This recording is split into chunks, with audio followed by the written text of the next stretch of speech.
Let's take a look at today's challenge.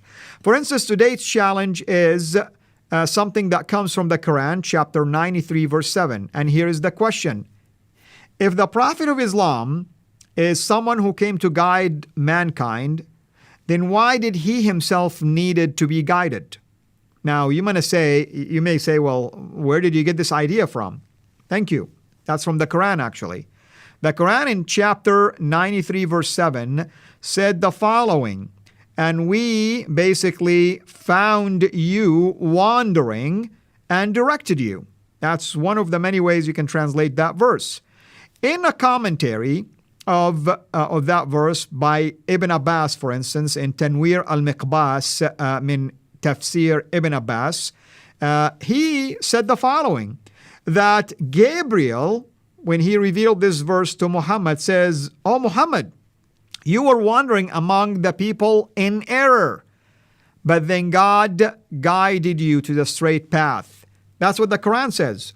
So, big difference between this and Jesus, that the Quran itself says he was born sinless, he ascended and taken up to heaven and is with the God of Islam above the heavens, in his area, above the throne, and he will be the one who's going to come back as a sign of end times, and he will remain sinless for all of eternity because he never sinned, because in the Hadith tradition you'll see that Jesus also on Judgment Day acknowledged that he never sinned, and that's the Hadith that Muhammad himself said.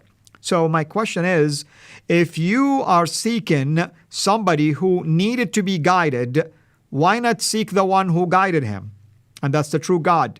Our Lord Jesus Christ said, "I am the way, the truth, and the life. No one comes to the Father except by me." It's very clear.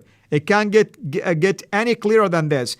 Case in point, the first verse, the first chapter of the Quran, Surah Al-Fatiha, the opener, why is it that every time in prayer, and I was a Muslim, and I prayed all the time, and I used Surah Al-Fatiha all the time in my prayer, among many other things, why is it then that in that chapter you're always asking God and guide us to the straight path?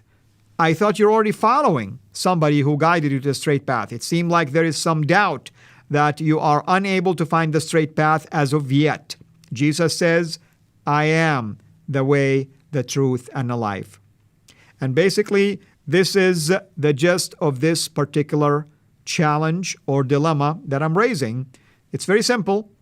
If you're following someone who supposedly is going to lead you into heaven, then that someone should have been at least pure from day one, able to find that straight path, didn't need any guidance himself, but it appears that he needed guidance and he was straying away among the people of error. And some translations will say he was among the people, the pagan people, in his pagan worship. So he wasn't really worshiping the true God until later, supposedly, he was guided to find the true God, where in fact Jesus from day one, he was described in the Quran as a ghulaman zakiyya, a pure, faultless, sinless child, and remained that way. And he is closer to Allah, close to Allah according to the Quran. And this is the point behind this particular challenge. So hopefully you can use this challenge in your interactions with Muslim friends. And if you're a Muslim watching this, I encourage you to go and seek for yourself the answer to these questions.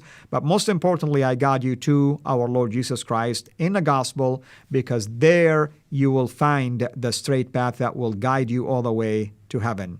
May God bless you richly.